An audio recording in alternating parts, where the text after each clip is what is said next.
What's up, guys?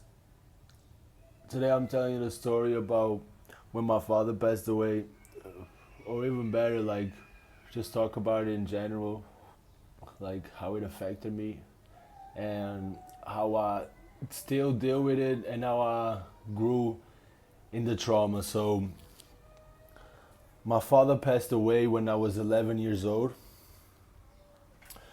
Um, I was 11 years old, and my family was in the process of coming to Switzerland. So, up until 11 years old, like my family was just the most regular family you could imagine. Like I had both parents. I was the first son. I had a sister when I was 5. My sister was born, and nothing special. Like nothing out the regular. Like I had cousins. Like summer break. Literally nothing out the regular.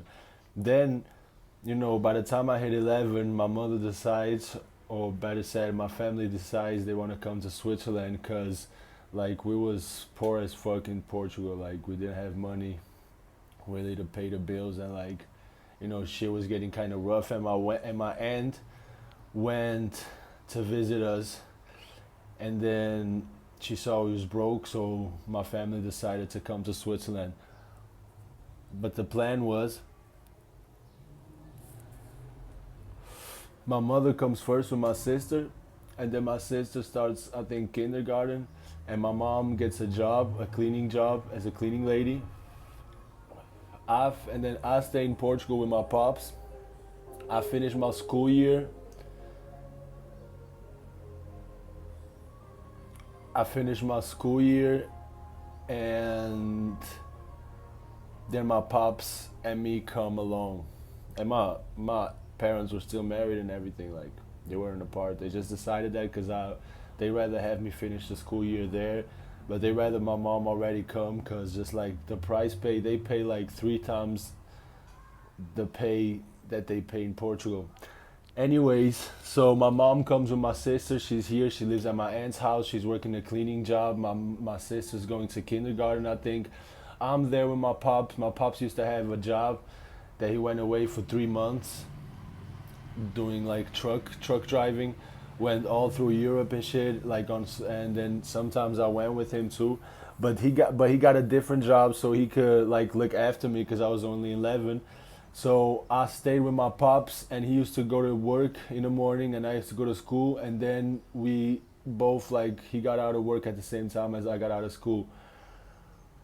And then my pops passed away.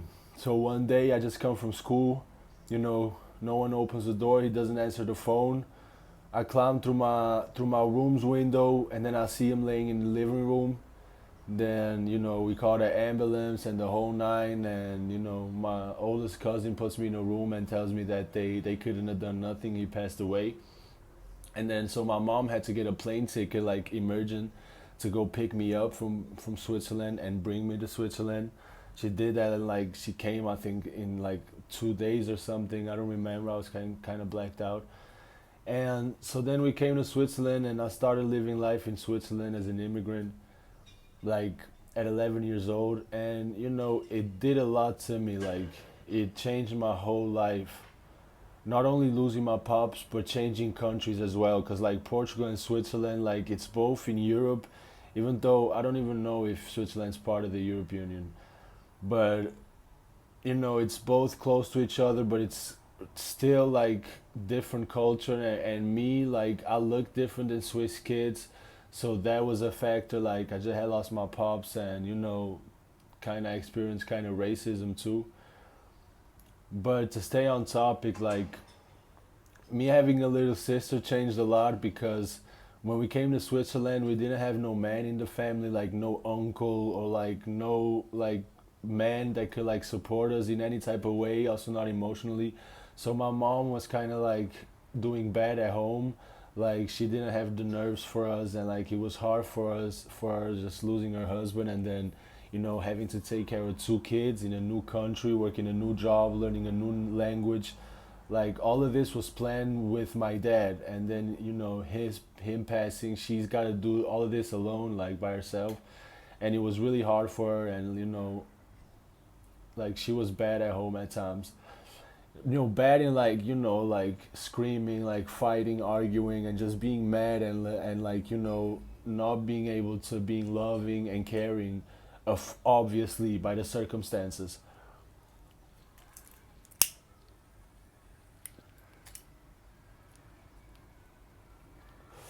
But my little sister changed a lot because you know I used to like when my mom was like getting too mad, I used to stand between her and me, my sister and her. So I made sure like it didn't go too far with my sister, and also like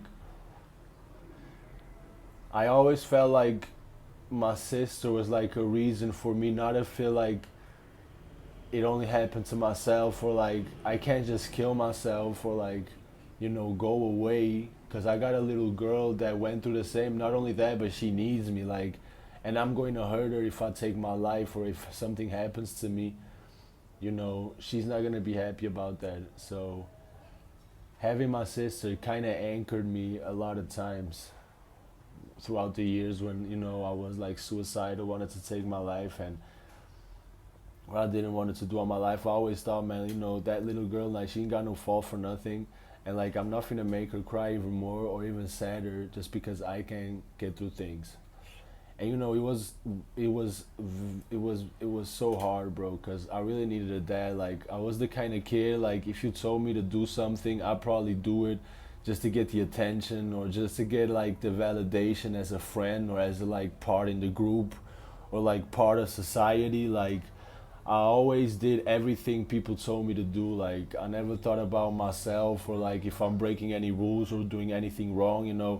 If it meant I was your friend, or I had like a point in society, like a cool point, and it meant I was cooler, I was doing it. So I got I got very like bad influence, like into drugs, into doing bullshit, doing criminal shit, getting in fights, starting beef, like literally beefing every day with random ass people, just going into the city just to look for problems. And still I grew out of it. Like, that wasn't the end. That was just the lessons that came with like not having someone looking over me and like mentoring me, or having a father like looking after me and like punishing me for shit and all of that. Cuz my mom could only do so much. Like, once my dad passed and my mom got the way she was, like things got really hard and I got out of control. Like, by the end I was finishing school, like I didn't care about nothing about my future. And then by the time I finished school, I didn't start working. I got in the streets. Like, I started getting into beef and drugs and all the street shit you could imagine. And you know, again, like, me having a sister, like, I just felt like I couldn't stay that way, or me just I'm just too grateful for that. Like, not only did I lose my pops, I had to bury my pops, but I lost a close friend too, and not only one but multiple. So I'm just too grateful not to work and do the best I can. So I also, like, I was homeless too, and I got out of that too, and it's the same thing. Like, it's just I just got too much respect for life, and like me seeing someone go away so fast, I just know that like it could all end so fast. So I think that's one of the reasons I had extra strength to put in everything. Like, I used to help my mom out a lot. Like, so when I came to Switzerland, my mom had to wake me up at 5 a.m. and go out the house to go to work, because she had to go 1 hour with the tram to get to work, with the like metro, and then she started at 6, so she had to leave the house at 5.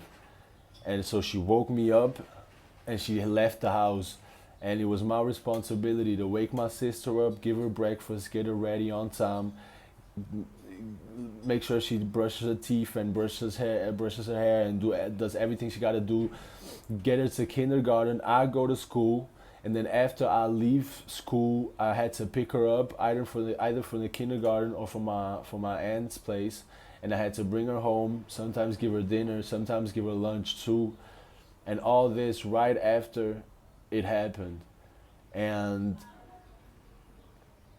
like I don't know, like I used to like think like I'm just a grateful person, like to be part of life, like to even be born. So like I wasn't looking at it like it's the end of the world. I was like, damn, like this really happened, like it's real, like we gotta like get shit better. Like I remember I used to like imagine like how a normal family would like react or would like behave in certain moments. Like, I'd imagine like my friends at home and I like say like if this was like if my living room was open, what would people like want us to be like? Because I don't know, shit was so like out of control, like hella fights but also like hella emptiness. I feel like really not a lot going on, at the same time. Because like just like not, it wasn't like enough happiness to like make good dinners, get the family together and like do fun shit and have a happy household. But I still took example of my friends that I knew like had okay families. I just used my imagination and I pulled it into my present. Like when we was fighting or something was happening or something wasn't happening, I used to think like, damn, like how would a normal family be?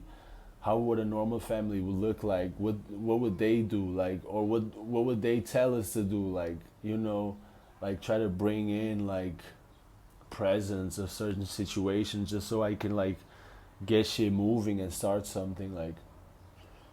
So it's very hard, and I really hope like anybody that went through that, I really hope like y'all got hope. And I want y'all to know like I went through that and that completely changed the direction of my life.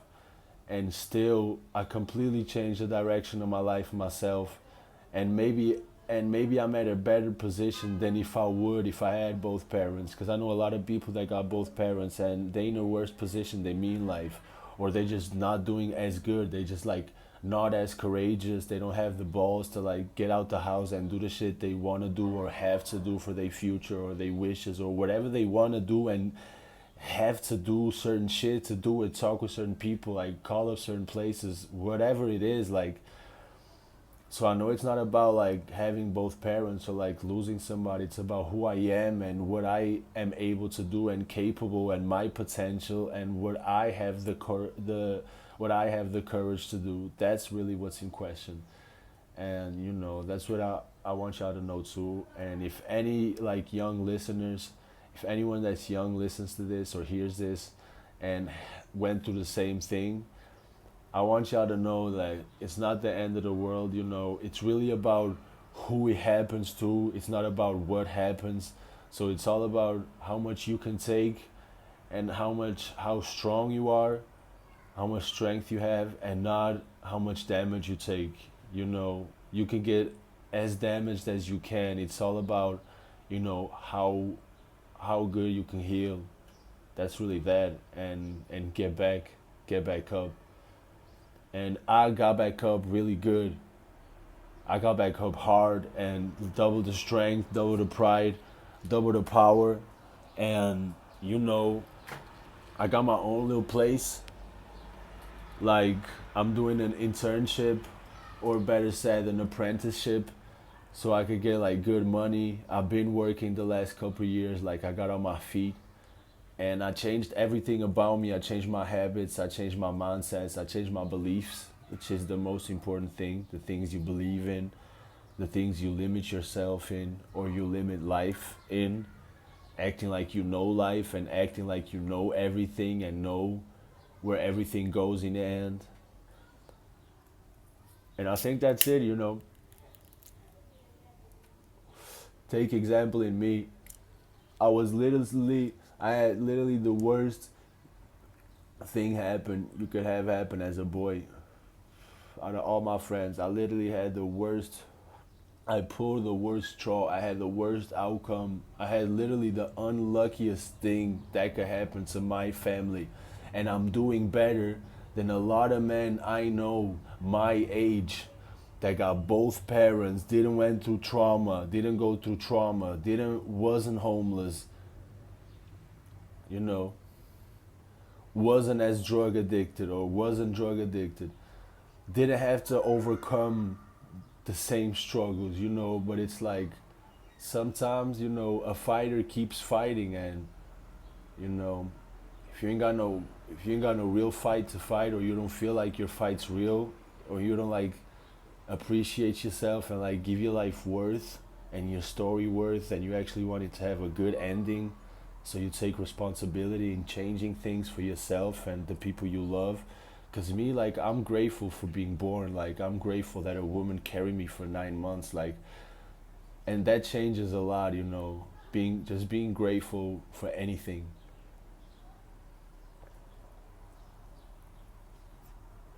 Outside for that, you know it's really something that somehow you carry with pride, because it's like all of my friends, none of them lost a dad. I'm the only one.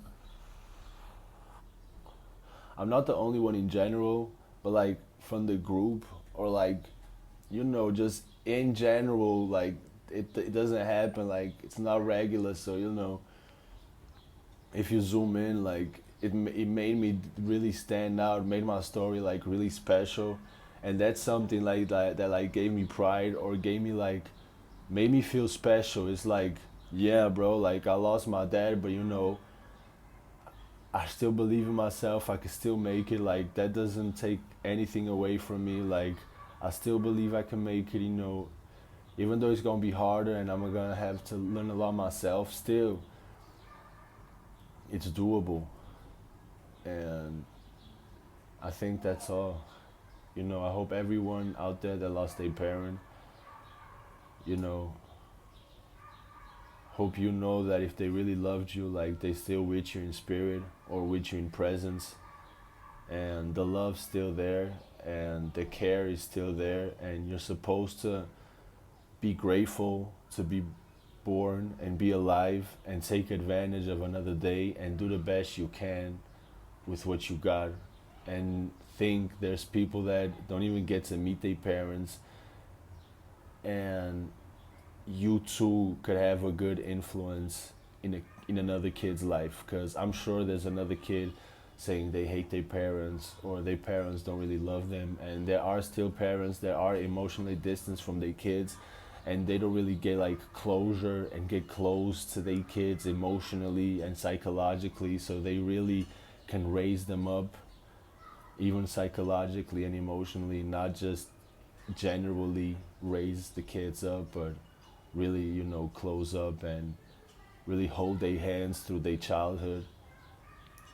And you can be that, like, you can be that person that actually cares about the kids and cares about their feelings and cares about what they think, and knows that they gonna grow up, and the things that they believe in now and they think about now are gonna change their whole life. Not their whole life, but like, you know, your mindset or the things you believe in as a child shape a lot of shit in your future and in your present.